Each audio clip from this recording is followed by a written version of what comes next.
Hallelujah. Good morning. ಬೆಳಗಾಯ್ತು ಪ್ರಿಯರೇ, ಎಚ್ಚರಗೊಂಡಿದ್ದೀರಾ? ಒಂದು ವೇಳೆ ನೀವು ಇತರ ದೇಶದಲ್ಲಿರೋದಾದ್ರೆ ನಿಮಗೆ ಸಾಯಂಕಾಲವಾಗಲಿ, ಮಧ್ಯಾಹ್ನವಾಗಲಿ, ಮತ್ತೊಂದು ಸಮಯವಾಗಲಿ ಇದ್ದಿರುತ್ತೆ, ಇಲ್ಲವೇ ಯೂಟ್ಯೂಬ್ನಲ್ಲಿ ಯಾವಾಗಲೂ ಈ ವಾಕ್ಯ ಇರುತ್ತೆ. ನೀವು ಯಾವುದೇ ಸಮಯದಲ್ಲಿ ವೀಕ್ಷಿಸಿದರೂ ಸಹ ಪ್ರತಿ ಸಾರಿ ದೇವರು ನಿಮ್ಮೊಂದಿಗೆ ಮಾತಾಡ್ತಿದ್ದಾರೆ ಎಂಬ ವಿಷಯವನ್ನು, ಏನೇನು ಮಾತಾಡುತ್ತಿದ್ದಾರೆ ಎಂಬ ವಿಷಯಗಳನ್ನು ನೀವು ಗುರುತಿಸುವುದಾದರೆ ಈ ಅನುದಿನದ ಧ್ಯಾನಗಳು ಅನುದಿನವೂ ನಮಗೆ ಜೀವಾಹಾರವಾಗಿ ಮಾರ್ಪಡ್ತವೆ. ಮನುಷ್ಯನು ರೊಟ್ಟಿಯಿಂದ ಮಾತ್ರವಲ್ಲ, ದೇವರ ಬಾಯಿಂದ ಹೊರಡುವ ಪ್ರತಿಯೊಂದು ಮಾತಿನಿಂದ ಬದುಕುವನು ಎಂಬ ವಾಕ್ಯ ವಾಸ್ತವವಾದದೆಂದು ನಾವು ಗುರುತಿಸಬಲ್ಲೆವು. ಒಂದು ಚಿಕ್ಕ ಪ್ರಾರ್ಥನೆ. ಪರಿಶುದ್ಧ ದೇವರೇ, ನಿಮಗೆ ವಂದನೆಗಳು. ಮತ್ತೊಂದು ಸಾರಿ ಈ ಉದಯ ಕಾಲದಲ್ಲಿ ನಿಮ್ಮ ಮಾತಿಗೋಸ್ಕರ ಕಾದಿರುವಾಗ ನಮ್ಮೊಂದಿಗೆ ಮಾತನಾಡಿಯರೆಂದು ಕ್ರಿಸ್ತನ ನಾಮದಲ್ಲಿ ಬೇಡುತ್ತೇನೆ ತಂದೆಯೇ, ಆಮೇನ್. ಓಕೆ ಪ್ರಿಯರೇ, ಚೆನ್ನಾಗಿದ್ದೀರಾ? ಎಚ್ಚರಗೊಂಡಿದ್ದೀರಾ? ರಾತ್ರಿ ಚೆನ್ನಾಗಿ ನಿದ್ರೆ ಮಾಡಿದ್ದೀರಾ? ಈ ದಿನ ಬಹಳಷ್ಟು ಜನ ಹೇಳೋ ಮಾತೇನೆಂದರೆ, ನಮಗೆ ನಿದ್ರೆಯೇ ಬರುತ್ತಾ ಇಲ್ಲ ಅನ್ನುತ್ತಾರೆ, ನಿದ್ರೆಯೇ ಹತ್ತುತ್ತಾ ಇಲ್ಲ ಅನ್ನುತ್ತಾರೆ. ನಿದ್ರೆ ಮಾಡೋಣ ಎಂಬುದಾಗಿ ಕಣ್ಣು ಗಟ್ಟಿಯಾಗಿ ಮುಚ್ಚಿಕೊಂಡ್ರೂ ಕೂಡ ನಿದ್ರೆ ಬರಲ್ಲ ಅನ್ನುತ್ತಾರೆ. ಯಶ್, ಕೆಲವೊಂದು ದಿನಗಳಲ್ಲಿ, ಕೆಲವೊಂದು ಸಮಯಗಳಲ್ಲಿ ನಮಗೆ ಅಂತಹ ಅನುಭವ ಆಗುವಂಥದ್ದು ವಾಸ್ತವವೇ, ಸಹಜವೇ. ಆದರೆ ದಿನಾಲೂ ನಿದ್ರೆ ಬರ್ತಾ ಇಲ್ಲ ಎಂದು ನಿದ್ರೆ ಮಾತ್ರೆ ಹಾಕಿಕೊಳ್ಳೋದಾಗಲಿ, ಇಲ್ಲವೇ ಬೇರೆ ಯಾವುದಾದ್ರೂ ಮತ್ತುಂಟು ಮಾಡುವಂಥದ್ದನ್ನು ಕುಡಿಯುವುದಾಗಲಿ, ಇಲ್ಲವೇ ಆ ರೀತಿ ನಿದ್ರೆ ಬರಲಾರದಂತಹ ಸಮಯವನ್ನು ದುರುಪಯೋಗ ಮಾಡಿಕೊಳ್ಳಲು ಪ್ರಯತ್ನ ಮಾಡಬೇಡಿ. ಒಂದೊಂದು ಸಾರಿ ನಮಗೆ ನಿದ್ರೆ ಬರದೇ ಇರಬಹುದು. ಅದರಲ್ಲೂ ಈಗ ಬಹಳ ಈ ಸ್ಕ್ರೀನ್ಗೆ ಅಡಿಕ್ಟ್ ಆಗ್ತಿದಾರಲ್ಲವೇ, ಕಂಪ್ಯೂಟರ್ ಮುಂದೆ ಇದ್ದು ಕೆಲಸ ಮಾಡುವಂಥವರು ಗಂಟೆಗಳವರೆಗೂ ಆ ಒಂದು ರೇಡಿಯೇಷನ್ಗೆ ಅವರ ಕಣ್ಣು, ಅಂದರೆ ಆ ಬ್ರೈನ್ ಕ್ಲೋಸ್ ಆಗುವುದಕ್ಕೆ ಕನಿಷ್ಠ 30 ಮಿನಿಟ್ಸ್ ಟು 40 ಮಿನಿಟ್ಸ್ ಗ್ಯಾಪ್ ಕೊಟ್ಟ ನಂತರವೇ ಅವು ಆಟೋಮೆಟಿಕ್ ಆಗಿ ನಮ್ಮ ಕಂಪ್ಯೂಟರನ್ನು ಶಟ್ ಡೌನ್ ಮಾಡ್ತೇವೆ. ಆದರೆ ಬ್ರೈನ್ ಶಟ್ ಡೌನ್ ಆಗಲು ಸ್ವಲ್ಪ ಟೈಮ್ ಹಿಡಿಯುತ್ತೆ. ಯಾವತ್ತೇ ಆಗಲಿ ನಿಮಗೆ ನಿದ್ರೆ ಬರದೇ ಇರುವಾಗ ನೀವು ಏನು ಮಾಡ್ತೀರಿ? ಟಿವಿ ನೋಡ್ತಾ ಇರ್ತೀರಾ? ಬಹಳಷ್ಟು ಜನ ಟಿವಿ ಆನ್ ಮಾಡಿ ನೋಡುತ್ತಲೇ ನಿದ್ರೆ ಬರ್ತಾ ಇಲ್ಲ ಎಂಬುದಾಗಿ ಮಧ್ಯರಾತ್ರಿವರೆಗೂ ನೋಡುತ್ತಲೇ ಬೆಳಗಾಗುವ ತನಕ ಟೈಮ್ ವೇಸ್ಟ್ ಮಾಡಿಕೊಳ್ಳುತ್ತಾರೆ. ಟಿವಿ ಆನಲ್ಲೇ ಇರುತ್ತೆ, ಹಾಗೆಯೇ ಅರ್ಧಂಬರ್ಧ ನಿದ್ರೆ ಮಾಡುವಂಥವ್ರು ಕೂಡ ಕೆಲವರಿದ್ದಾರೆ. ಯಾಕೆ ನಾವು ಹಾಗೆ ಸಮಯವನ್ನು ದುರುಪಯೋಗ ಮಾಡಿಕೊಳ್ಬೇಕು? ನಿದ್ರೆ ಬರದೇ ಇದ್ದರೆ ನಾನು ಮಾಡೋ ಕೆಲಸವೇನೆಂದರೆ ಮೊಳಕಾಲೂರಿ ಪ್ರಾರ್ಥಿಸುತ್ತೇನೆ, ಇಲ್ಲವೇ ಪರಿಶುದ್ಧ ಸತ್ಯವೇದವನ್ನು ತೆರೆದು ಓದಲು ಪ್ರಾರಂಭಿಸುತ್ತೇನೆ, ಇಲ್ಲವೇ ಬಹಳಷ್ಟು ಕೆಲಸಗಳು, ಬಹಳಷ್ಟು ಭಾರಗಳಿರುವಾಗ ನಮಗೆ ನಿದ್ರೆ ಬರೋದಿಲ್ಲ. ನಾಳೆ ಬಹಳಷ್ಟು ಕೆಲಸ ಮಾಡಬೇಕು, ನಾಳೆ ಬೆಳಗಿನ ಜಾವದಲ್ಲಿಯೇ ಫ್ಲೈಟ್ ಹತ್ತಿ ಒಂದು ಮೀಟಿಂಗಿಗೆ ಹೋಗಬೇಕು, ಇಲ್ಲವೇ ಒಂದು ಪ್ರಯಾಣ ಮಾಡಬೇಕು, ಇಲ್ಲವೇ ನಾಳಿನ ದಿನದಲ್ಲಿ ಇಂತಿಂಥ ಒಂದು ಭಾರವಾದ ಕೆಲಸ ಮುಗಿಸಬೇಕೆಂಬ ಅದೇ ಆಲೋಚನೆ ನಾವು ಮಾಡುತ್ತಾ ಇರುವಾಗ ನಿದ್ರೆ ಬರಲ್ಲ. ಅಂಥ ಸಮಯದಲ್ಲಿ ಏನ್ ಮಾಡಬೇಕು? ಅದೇ ಅವುಗಳನ್ನೆಲ್ಲ ಪ್ರಾರ್ಥನೆಯಲ್ಲಿ ಇಳಿಸಿಕೊಳ್ಳಬೇಕು. ನಿಮ್ಮ ಪ್ರಾರ್ಥನಾ ವಿಜ್ಞಾಪನೆಗಳನ್ನು ನಮಗೆ ತಿಳಿಯಪಡಿಸಿರಿ. ನಾನಾದರೂ ಅವುಗಳನ್ನು ಪೆನ್ ಪೇಪರ್ ತಗೊಂಡು ಬರ್ಕೊಳ್ತೇನೆ. ಯಾವ್ಯಾವ ಕೆಲಸ ಇವೆ, ಏನೇನು ಮಾಡಬೇಕು, ಯಾವುದು ಮೊದಲು ಮಾಡಬೇಕು, ಯಾವುದು ಮುಖ್ಯವಾಗಿದೆ, ಯಾವುದು ಅವಶ್ಯಕವಾಗಿದೆ, ಎಲ್ಲವೂ ಹೀಗೆ ಬರ್ಕೊಂಡು ದೇವರ ಮುಂದಿಟ್ಟು ಚಿಕ್ಕ ಪ್ರಾರ್ಥನೆ ಮಾಡ್ತೇನೆ. ದೇವರೇ, ನಾಳೆ ಈ ಕೆಲಸ ಎಲ್ಲ ಮುಗಿಸಲು ನನಗೆ ಶಕ್ತಿ ದಯಪಾಲಿಸಿರಿ, ನಿಮ್ಮ ಕೃಪೆ ದಯಪಾಲಿಸಿ, ನಿಮ್ಮ ಚಿತ್ತದಂತೆ ನಡೆಸಿರಿ ಎಂದು ಕಣ್ಣು ಮುಚ್ಕೊಂಡು ಪ್ರಾರ್ಥಿಸುವಾಗ ತಲೆ ಗೋಡೆಗೆ ತಗಿಲಿದ ಕೂಡಲೇ ನಿದ್ರೆ ಬಂದ್ಬಿಡುತ್ತೆ. ಈ ದಿನ ಏನಾದರೂ ನಿಮಗೆ ನಿದ್ರೆ ಒಂದು ವೇಳೆ ಬರದಿದ್ದರೆ ಬೈಬಲ್ ತೆರೆದು ಓದಿರಿ. ಎಸ್ತೇರಳ ಪುಸ್ತಕದಲ್ಲಿ ಒಬ್ಬ ರಾಜನಿಗೆ ನಿದ್ರೆ ಬರಲಿಲ್ಲ ಅಂತೆ. ಎಸ್ತೇರಳ ಪುಸ್ತಕ 6ನೇ ಅಧ್ಯಾಯ 1ನೇ ವಚನ ಓದುತ್ತಿದ್ದೇನೆ, ಕೇಳ್ರಿ. 6ನೇ ಅಧ್ಯಾಯ 1ನೇ ವಚನ. ಆ ರಾತ್ರಿಯಲ್ಲಿ ಅರಸನಿಗೆ ನಿದ್ರೆ ಬರಲಿಲ್ಲ. ಆದುದರಿಂದ ಸ್ಮರಿಸತಕ್ಕ ಪೂರ್ವ ವೃತ್ತಾಂತಗಳ ಗ್ರಂಥವನ್ನು ಅವನು ತರಿಸಿ ಪಾರಾಯಣ ಮಾಡಿಸುತ್ತಾ ಇದ್ದನು. ಆ ಕಾಲದಲ್ಲಿ ಬೈಬಲ್ ಇರಲಿಲ್ಲ.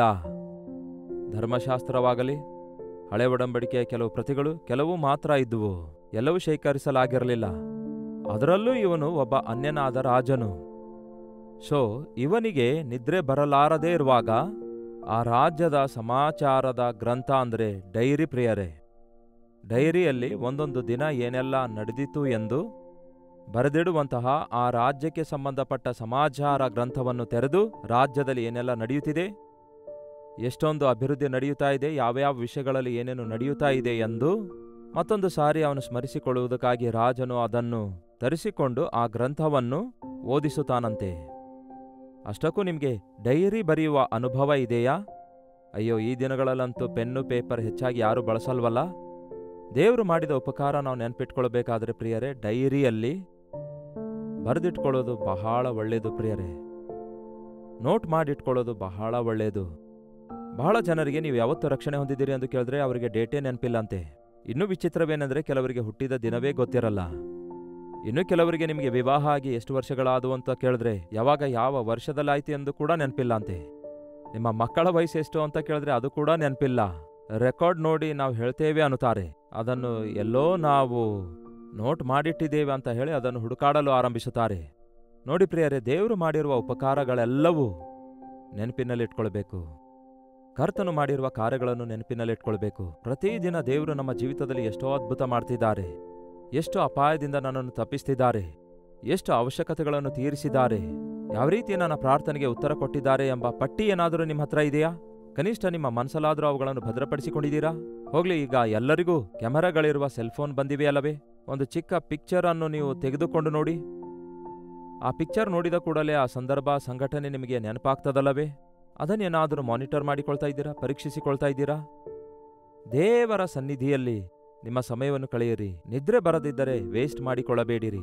ದೇವರೊಂದಿಗೆ ಸಮಯ ಕಳೆಯುವುದನ್ನು ಅಭ್ಯಾಸ ಮಾಡಿಕೊಳ್ಳಿರಿ. ದೇವರು ಮಾಡಿದ ಉಪಕಾರಗಳನ್ನು ನೆನೆಸಿಕೊಳ್ಳಿರಿ, ಅವುಗಳನ್ನು ಗ್ರಹಿಸಿಕೊಳ್ಳಿರಿ. ಆತನು ಮಾಡಿದ ಉಪಕಾರಗಳಲ್ಲಿ ಯಾವುದೊಂದನ್ನು ಮರೆಯಬಾರದೆಂದು ವಾಕ್ಯ ಹೇಳ್ತದೆ. ಹಾಗಾಗಿ ಇಲ್ಲಿ ಒಬ್ಬ ರಾಜನು ತನ್ನ ರಾಜ್ಯದಲ್ಲಿರುವಂತಹ ಸಮಾಚಾರದ ಗ್ರಂಥ ಓದುವಾಗ ಅದರಲ್ಲಿ ಒಂದು ಭಾಗ ಬರುತ್ತೆ. ಕರೆಕ್ಟಾಗಿ ದೇವರು ಯಾವ ರೀತಿ ಅನ್ಯರೊಂದಿಗೂ ಮಾತಾಡುತ್ತಾರೆ ಎಂಬುದಾಗಿ ಇಲ್ಲಿ ಗೊತ್ತಾಗ್ತದೆ. ಅನ್ಯರೊಂದಿಗೆ ಮಾತಾಡುವ ದೇವರು ಆತನ ಮಕ್ಕಳಾದ ನಮ್ಮೊಂದಿಗೆ ಮಾತಾಡುವುದಿಲ್ಲವೋ? ನಮಗೆ ನಿದ್ರೆ ಬರದಿರುವಾಗ ನಿದ್ರೆ ಬರದಂತೆ ಮಾಡುವ ಆತನು ಕೂಡ ಆತನೇನೋ? ನೀನು ನಿದ್ರೆ ಮಾಡಬೇಡ, ಎದ್ದು ಪ್ರಾರ್ಥನೆ ಮಾಡು. ನಿದ್ದೆ ಮಾಡೋದಲ್ಲ, ನಿನಗೆ ಅಪಾಯವಿದೆ, ಪ್ರಮಾದ ಹೊಂಚು ಹಾಕಿಕೊಂಡಿದೆ, ಒಂದು ಅವಶ್ಯಕತೆ ಇದೆ, ಇಲ್ಲವೇ ನೀನು ಮಾಡಬೇಕಾದ ಕೆಲಸ ಇದೆ ಎಂದು ದೇವರು ತಿಳಿಯಪಡಿಸ್ತಾರೆ. ಕರೆಕ್ಟಾಗಿ ಆ ಪೇಜ್ ತೆಗೆದ ತಕ್ಷಣ ಬಂದದ್ದೇನೆಂದರೆ, ರಾಜನನ್ನು ಕೊಲ್ಲುವುದಕ್ಕಾಗಿ ಕುತಂತ್ರ ಮಾಡುತ್ತಾರೆ. ಆ ಕುತಂತ್ರವನ್ನು ದ್ವಾರಪಾಲಕನಾದ ಮೊರ್ದೆಕಾಯಿ ಬಯಲುಪಡಿಸಿ ಆ ಒಂದು ಕೊಲೆಗಾರನನ್ನು ಹಿಡಿಸಿರುವುದರಿಂದ ರಾಜನ ಪ್ರಾಣವು ಕಾಪಾಡಲ್ಪಟ್ಟಿತು, ಪ್ರಾಣಹಾನಿ ತಪ್ಪಿತು ಎಂದು ಬರೆಯಲಾಗಿತ್ತು. ತಕ್ಷಣವೇ ಟಕ್ ಅಂತ ರಾಜನಿಗೆ ಆ ವಿಷಯ ನೆನಪಾಯಿತು. ಅಯ್ಯೋ, ನನ್ನ ಪ್ರಾಣವನ್ನೇ ಕಾಪಾಡಿದಾನು. ಮತ್ತೆ ಆ ಮೊರ್ದೆಕಾಯಿಗೆ ನಾವೇನಾದರೂ ಬಹುಮಾನ ಕೊಟ್ಟಿದ್ದೇವೋ, ಏನಾದರೂ ಸನ್ಮಾನ ಮಾಡಿದ್ದೇವೋ ಎಂದು ಆ ರಾಜನು ಕೇಳಿದ್ರೆ, ಹಾಗೆ ಆಗಿದ್ದೇ ಆದರೆ ಆ ಮೊರ್ದೆಕಾಯಿಗೆ ಹೀಗೆ ಸನ್ಮಾನಿಸಲಾಯಿತು ಎಂದು ಬರೆದಿರ್ತಿತ್ತಲ್ಲವೇ? ಆದರೆ ನಾವೇನು ಅವನಿಗೆ ಮಾಡಿಲ್ಲ ಅನ್ನುತ್ತಾರೆ. ಯಾರು ಅಲ್ಲಿ ಅಂದ ಕೂಡಲೇ ಮೊರ್ದೆಕಾಯಿಗೆ ನೇಣು ಹಾಕಿಸುವುದಕ್ಕಾಗಿ ನೇಣು ಕಂಬವನ್ನು ಸಿದ್ಧಪಡಿಸಿ ವೇಷಧಾರಿಯಾಗಿ ಪ್ರತಿಕಾರ ಬೆಳೆಸಿಕೊಂಡ ಹಾಮಾನನು, ಮೊರ್ದೆಕಾಯಿಯನ್ನು ಕೊಲ್ಲಬೇಕೆಂದು ಆಲೋಚಿಸಿರುವ ಹಾಮಾನನು ಅಲ್ಲಿಯೇ ನಿಂತಿದ್ದ. ಯಾರು ಅಲ್ಲಿ ಅಂದ ಕೂಡಲೇ, ಇಗೋ ನಾನು ಹಾಮಾನನು. ಆಹಾ, ವೆರಿ ಗುಡ್. ರಾಜ ಅವನಿಗೊಂದು ಪ್ರಶ್ನೆ ಕೇಳ್ತಾನೆ, ಹಾಮಾನನೇ, ರಾಜನನ್ನು ಘನಪಡಿಸಿದವನಿಗೆ ಏನು ಮಾಡಬೇಕನ್ನುತ್ತೀ? ತಕ್ಷಣವೇ ಹಾಮಾನ ಅಂದ್ಕೊಂಡನಂತೆ, ನನ್ನನ್ನು ಬಿಟ್ರೆ ರಾಜ ಇನ್ಯಾರಿಗೆ ಘನಪಡಿಸ್ತಾರೆ?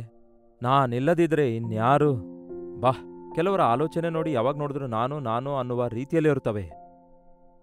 ತನಗೇ ಈ ಘನತೆ ಅಂದುಕೊಂಡು ತನ್ನ ಮನಸ್ಸಿನಲ್ಲಿರುವ ಕೋರಿಕೆಯೆಲ್ಲ ಹೇಳ್ಕೊಳ್ತಾನೆ ರಾಜನ ಮುಂದೆ. ರಾಜವಸ್ತ್ರ ಧರಿಸಿ ಉಂಗುರ ಇಟ್ಟು ರಾಜನ ಕುದುರೆ ಹತ್ತಿಸಿ ರಾಜನ ಹತ್ತಿರ ಇರುವ ವ್ಯಕ್ತಿ ಅವನನ್ನು ಊರಿನಲ್ಲೆಲ್ಲ ಸುತ್ತಾಡಿಸಿ ರಾಜನು ಘನಪಡಿಸಿರುವ ವ್ಯಕ್ತಿ ಹೀಗಿರಬೇಕು, ಓಹೋ ಎಂದು ಹೇಳಬೇಕು ಎಂದು ತಿಳಿಸಿದಾಗ ರಾಜನು ಹೇಳ್ತಾನೆ, ಈಗ ನೀನು ಹೇಳಿದ್ದನ್ನೆಲ್ಲ ದ್ವಾರಪಾಲಕನಾಗಿರುವ ಮೊರ್ದೆಕಾಯಿಗೆ ಮಾಡು, ನೀನೇ ಮಾಡು ಎಂದು ಹೇಳಿದಾಗ ಸತ್ತಂತಹ ಕೆಲಸವಾಯಿತು ಹಾಮಾನನಿಗೆ.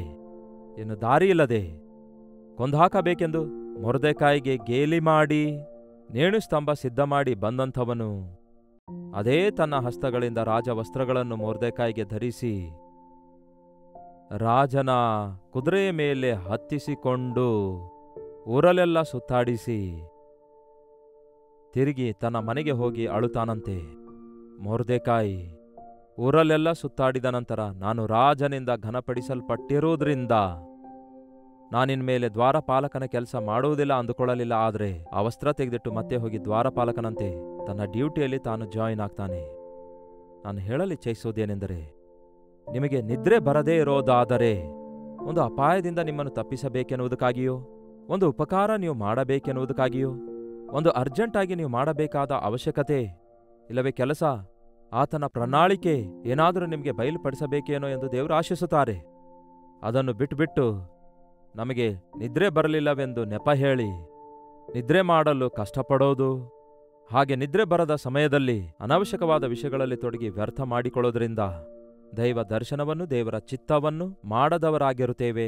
ನಮ್ಮ ಜೀವಿತವನ್ನು ದೇವರ ಪ್ರಣಾಳಿಕೆಯಲ್ಲಿ ಮಾರ್ಪಡಿಸಿಕೊಳ್ಳಲಾರದವರಾಗಿ, ದೇವರ ಚಿತ್ತದಲ್ಲಿ ಉಪಯೋಗವಾಗಲಾರದವರಾಗಿ ಉಳ್ಕೊಳ್ತೇವೆ. ಅದಕ್ಕೆ ನಿದ್ರೆ ಬರಲಿಲ್ಲಂತೆ. ಮತ್ತೊಬ್ಬ ರಾಜನಿಗೂ ನಿದ್ರೆ ಬರಲಿಲ್ಲ. ದಾನಿಯೇಲನಿಗೆ ಸಿಂಹಗಳ ಗವಿಯಲ್ಲಿ ಹಾಕಿಸುತ್ತಾನೆ ಆ ರಾಜನು. ಅದು ಇಷ್ಟ ಇರಲಿಲ್ಲ ಆ ರಾಜನಿಗೆ. ದಾನಿಯೇಲನು ಭಕ್ತನಾಗಿದ್ದಾನೆಂದು ಗೊತ್ತಿತ್ತು. ಆದರೆ ದಾನಿಯೇಲನ ಮೇಲೆ ತಪ್ಪು ಹೊರಿಸಬೇಕೆಂದು ಅಲ್ಲಿ ಬಹಳಷ್ಟು ಜನ ಅಸೂಯೆಯಿಂದ ಯಾರೂ ಯಾವ ದೇವರಿಗೂ ಪ್ರಾರ್ಥಿಸಬಾರದು, ಹಾಗೆ ಪ್ರಾರ್ಥಿಸಿದರೆ ಸಿಂಹಗಳ ಗವಿಯಲ್ಲಿ ಹಾಕಿಸಲಾಗುತ್ತೆ ಎಂಬ ಆಜ್ಞೆ ಹೊರಡಿಸುತ್ತಾರೆ. ಆದರೆ ದಾನಿಯೇಲನು ಮನುಷ್ಯರಿಗೆ ಭಯಪಡುವವನಲ್ಲ, ಆಜ್ಞೆಗಳಿಗೆ ಭಯಪಡುವವನಲ್ಲ. ಯಥಾಪ್ರಕಾರ ತನ್ನ ಕೋಣೆಗೆ ಹೋಗಿ ದಿನಕ್ಕೆ 3 ವರ್ತಿ ಮೊಳಕಾಲೂರಿ ಪ್ರಾರ್ಥಿಸಲು ಆರಂಭಿಸಿದಾಗ ತಕ್ಷಣವೇ ತಪ್ಪಲ್ಲಿ ಹಿಡಿದಿದ್ದೇವೆಂದು ದಾನಿಯೇಲನನ್ನು ರಾಜನ ಬಳಿಗೆ ಕರೆತಂದಾಗ, ಅದು ರಾಜ ಆಜ್ಞೆ ಇರೋದ್ರಿಂದ, ರಾಜ ಆಜ್ಞೆ ರಾಜನು ಕೂಡ ಮೀರಬಾರದು, ಆ ರೀತಿ ಇರೋದ್ರಿಂದ ಸಿಂಹಗಳ ಗವಿಯಲ್ಲಿ ದಾನಿಯೇಲನನ್ನು ಹಾಕಿಸುತ್ತಾನೆ. ಆದರೆ ಆ ರಾತ್ರಿ ಅವನಿಗೆ ನಿದ್ರೆ ಬರಲಿಲ್ಲ. 6ನೇ ಅಧ್ಯಾಯ ದಾನಿಯೇಲನ ಪುಸ್ತಕ, 6ನೇ ಅಧ್ಯಾಯ 18ನೇ ವಚನ. ಅನಂತರ ರಾಜನು ಅರಮನೆಗೆ ಹೋಗಿ ವಿನೋದ ವಾದ್ಯಗಳನ್ನು ತನ್ನ ಮುಂದೆ ತರಿಸಿ ಉಪವಾಸವಾಗಿ ರಾತ್ರಿಯನ್ನು ಕಳೆದನು. ಅವನಿಗೆ ನಿದ್ರೆ ತಪ್ಪಿತ್ತು, ಅಂದರೆ ನಿದ್ರೆಯೇ ಬರಲಿಲ್ಲ. ಆ ರಾತ್ರಿ ಅವನು ಉಪವಾಸವಿದ್ದು, ಸಾಧಾರಣವಾಗಿ ರಾಜನ ಅರಮನೆಯೊಳಗೆ, ರಾಜಭವನದೊಳಗೆ ಆ ಒಂದು ಮ್ಯೂಸಿಕ್ ಆಗಲಿ, ಲೈಟ್ ಮ್ಯೂಸಿಕ್ ಅಂದರೆ ಸಣ್ಣ ಧ್ವನಿಯಲ್ಲಿರುವ ಮ್ಯೂಸಿಕ್, ಹಾಗೆ ಮೆಲ್ಲನೆ ಸ್ವರದಲ್ಲಿ ವಾದ್ಯಗಳು, ಉಲ್ಲಾಸಕರವಾಗಿರುವ ಸ್ಥಿತಿಯನ್ನು ನಿಲ್ಲಿಸಿ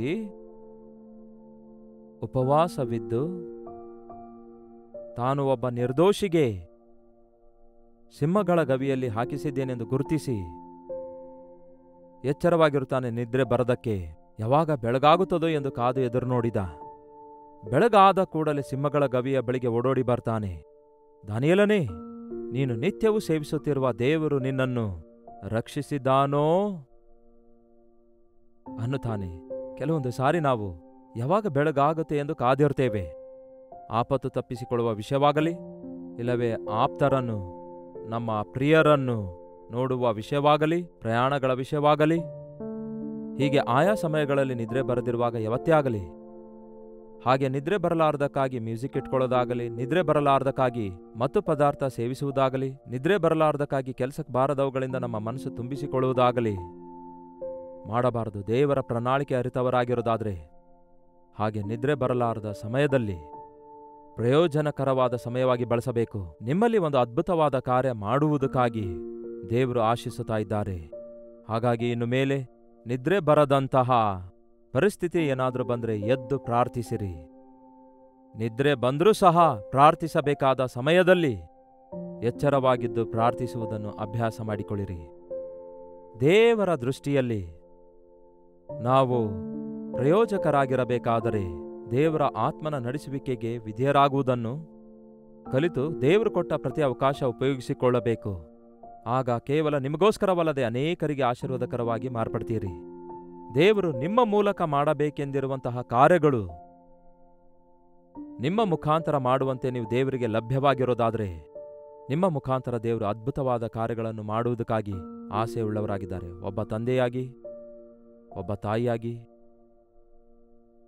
ಒಬ್ಬ ಕುಟುಂಬಸ್ಥನಾಗಿ, ಒಬ್ಬ ಅಧಿಕಾರಿಯಾಗಿ ಅನೇಕ ಜವಾಬ್ದಾರಿಕೆಗಳನ್ನು ನಮ್ಮ ಮೂಲಕ ನೆರವೇರಿಸುವುದಕ್ಕಾಗಿ ದೇಶಕ್ಕೆ ದಿವ್ಯ ದಾನವಾಗಿ, ಅನೇಕರಿಗೆ ಆಶೀರ್ವಾದಕರವಾಗಿ, ನಮ್ಮನ್ನು ಪ್ರಯೋಜನಕರವಾಗಿ, ವಿಶ್ವಾಸಿಗಳನ್ನು ಬಲಪಡಿಸುವವರನ್ನಾಗಿ ದೇವರು ತನ್ನ ಅದ್ಭುತ ಕಾರ್ಯಗಳನ್ನು ಮಾಡುವುದಕ್ಕಾಗಿ ನೀವು ನಾನು ಆತನಿಗೆ ಬೇಕಾಗಿದ್ದೇವೆ. ಈ ದಿನ ದೇವದೂತರನ್ನೆಲ್ಲ ದೇವರು ಕೋರಿಕೊಳ್ಳೋದು ದೇವರಿಗೆ ವಿಧಿಯರಾದ, ಅಧೀನರಾದ ಮಾನವರನ್ನೇ ಕೋರಿಕೊಳ್ತಾರೆ. ಬನ್ನಿ ಪ್ರಾರ್ಥಿಸೋಣ. ಪರಿಶುದ್ಧ ದೇವರೇ, ಪ್ರೀತಿಯುಳ್ಳ ತಂದೆಯೇ, ಬಹಳಷ್ಟು ಸಾರಿ ನಿಮ್ಮ ಪ್ರಣಾಳಿಕೆಯನ್ನು ಅರಿಯದೆ ನೀವು ಅನುಮತಿಸಿದ ಕಾರ್ಯಗಳು ಯಾಕೆ ನೆರವೇರುತ್ತಾ ಇಲ್ಲ ಎಂದು ಗುರುತಿಸದೆ ನಾವು ಬೇಸರಗೊಳ್ತಿದ್ದೇವೆ ಹೊರತು ನಮಗೆ ನಿದ್ರೆ ಬರಲಿಲ್ಲವೆಂದು, ಮನಸ್ಸಿಗೆ ನೆಮ್ಮದಿ ಇಲ್ಲವೆಂದು ನಿಮ್ಮ ಆತ್ಮ ಪ್ರೇರೇಪಿಸುತ್ತಿರುವಾಗ ನಾವು ಎದ್ದು ಪ್ರಾರ್ಥಿಸುವುದಕ್ಕಾಗಿ, ಎದ್ದು ನೀವು ಒಪ್ಪಿಸಿರುವ ಕೆಲಸವನ್ನು ಮಾಡಿ ಮುಗಿಸುವುದಕ್ಕಾಗಿ, ಎದ್ದು ನಿಮ್ಮ ಸನ್ನಿಧಿಯಲ್ಲಿ ಕಾದುಕೊಂಡು ನಿಮ್ಮ ಚಿತ್ತ ಅರಿತುಕೊಳ್ಳುವುದಕ್ಕಾಗಿ, ನೀವು ಆಶಿಸಿದಂತಹ ಕಾರ್ಯಗಳು ನಮ್ಮ ಮೂಲಕ ನೆರವೇರುವುದಕ್ಕಾಗಿ ನಾವು ಎಚ್ಚರವಾಗಿದ್ದು ನಿಮ್ಮ ಚಿತ್ತವನ್ನು ಅರಿತುಕೊಳ್ಳುವ ಹಾಗೆ ವಿಶ್ವಾಸಿಗಳೆಂದು ಹೇಳಿಕೊಳ್ಳುವ ನಮ್ಮ ಪ್ರತಿಯೊಬ್ಬರಿಗೂ ಸಹಾಯ ಮಾಡಿರಿ. ಈ ದಿನವಿಡೀ ಯಾವ ನಿಮಿಷದಲ್ಲಿ ಯಾವ ಕೆಲಸ ನಡೆಯಬೇಕೋ, ಯಾವ ನಿಮಿಷದಲ್ಲಿ ಎಲ್ಲಿರಬೇಕು, ಎಲ್ಲಿ ಯಾವ ಮಾತಾಡಬೇಕು ಎಂದು, ಒಂದು ದಿನದಲ್ಲಿ ನಾವು ಏನೇನು ಪೂರ್ಣಗೊಳಿಸಬೇಕೆಂಬ ಪ್ರಣಾಳಿಕೆಯುಳ್ಳಂತಹ ದೇವರೇ, ನಿಮ್ಮ ಚಿತ್ತಕ್ಕೆ ಅಧೀನರಾಗಿ ಎಲ್ಲವನ್ನು ಚೆನ್ನಾಗಿ ಮಾಡಿ ಮುಗಿಸುವ ದೇವರಲ್ಲಿ ನಂಬಿಕೆ ಇಟ್ಟು ದೇವರ ಕಾರ್ಯಗಳನ್ನು ನೆರವೇರಿಸುವಂಥವರಾಗಿ ನಾವಿರುವಂತೆ ನಮಗೆ ಸಹಾಯ ಮಾಡಿರೆಂದು ಕ್ರಿಸ್ತನ ನಾಮದಲ್ಲಿ ಬೇಡುತ್ತೇನೆ ತಂದೆಯೇ, ಆಮೇನ್. ತಂದೆಯಾದ ದೇವರ ಪ್ರೀತಿಯೂ ಮಗನಾಗಿರುವ ಕ್ರಿಸ್ತನ ಕೃಪೆಯೂ ಆದರಣೆಕರ್ತನಾದ ಪವಿತ್ರಾತ್ಮನ ಸಹವಾಸವು ಕೂಡಿ ಬಂದಿರುವ ನಮ್ಮೆಲ್ಲರ ಸಂಗಡ ಇಂದಿಗೂ ಸದಾಕಾಲಕ್ಕೂ ನೆಲೆಯಾಗಿರಲಿ, ಆಮೇನ್. ದೇವರಿಗೆ ಸ್ತೋತ್ರ. ನಿಮ್ಮ ಪ್ರಾರ್ಥನಾ ಮನವಿಗಳನ್ನು 8939731313 ನಂಬರ್ಗೆ, ಹಾಗೆ ಹೊರದೇಶದಿಂದಲೂ ಸಹ ವೀಕ್ಷಿಸುವುದಾದರೆ ಇದೇ ನಂಬರ್ಗೆ ಒಂದು ಟೆಕ್ಸ್ಟ್ ಇಲ್ಲವೇ ವಾಯ್ಸ್ ಮೆಸೇಜ್ ಮೂಲಕ ವಾಟ್ಸಪ್ ಕಳಿಸಿಕೊಡಿರಿ. ನಿಮ್ಮೆಲ್ಲರ ಪಕ್ಷದಲ್ಲಿ ನಾವು ನಿಮಗಾಗಿ ಪ್ರಾರ್ಥಿಸ್ತಿದ್ದೇವೆ, ನೀವು ಕೂಡ ಪ್ರಾರ್ಥಿಸಿರಿ. Doctor Jayapal Kannada YouTube channel ಇದುವರೆಗೂ ಸಬ್ಸ್ಕ್ರೈಬ್ ಮಾಡಿಕೊಳ್ಳದೇ ಇದ್ದರೆ ಹಿಂದೆ ಸಬ್ಸ್ಕ್ರೈಬ್ ಮಾಡಿಕೊಂಡು ಶೇರ್ ಮಾಡಿರಿ. ಕಾಮೆಂಟ್ ಸೆಕ್ಷನ್ನಲ್ಲಿ ನಿಮ್ಮ ಹೆಸರು ಊರು ಟೈಪ್ ಮಾಡುವುದನ್ನು ಮರೆಯಬೇಡಿ. ಪ್ರತಿದಿನ ಈ ರೀತಿಯ ಅನುದಿನದ ಧ್ಯಾನ ಎಷ್ಟೋ ಪ್ರಯಾಸಪಟ್ಟು ನಿಮಗೆ ತಲುಪಿಸುತ್ತಿದ್ದೇವೆ. ಇದನ್ನು ನೀವು ವೀಕ್ಷಿಸಿದಾಗ, ನೀವು ಮೇಲುಗಳನ್ನು ಹೊಂದಾಗ ಆ ವಿಷಯ ತಿಳಿಯಪಡಿಸಿರಿ. ಕರ್ತನನ್ನು ಸ್ತುತಿಸಲು ಮತ್ತಷ್ಟು ಪ್ರೋತ್ಸಾಹಕರವಾಗಿ ಸೇವೆ ಮುಂದುವರಿಸಲು ನೀವು ಸಹಕರಿಸಿದವರಾಗಿರುತ್ತೀರಿ. ಕರ್ತನ ಚಿತ್ತವಿರುವುದಾದರೆ ಮತ್ತೆ ನಾಳೆ ಇದೇ ಅನುದಿನದ ಧ್ಯಾನದಲ್ಲಿ ಮತ್ತೆ ಭೇಟಿಯಾಗೋಣ. ಅಲ್ಲಿವರೆಗೂ ದೇವರ ಮಹಾಕೃಪೆ ಸದಾಕಾಲಕ್ಕೂ ನಿಮ್ಮೆಲ್ಲರೊಂದಿಗಿರಲಿ.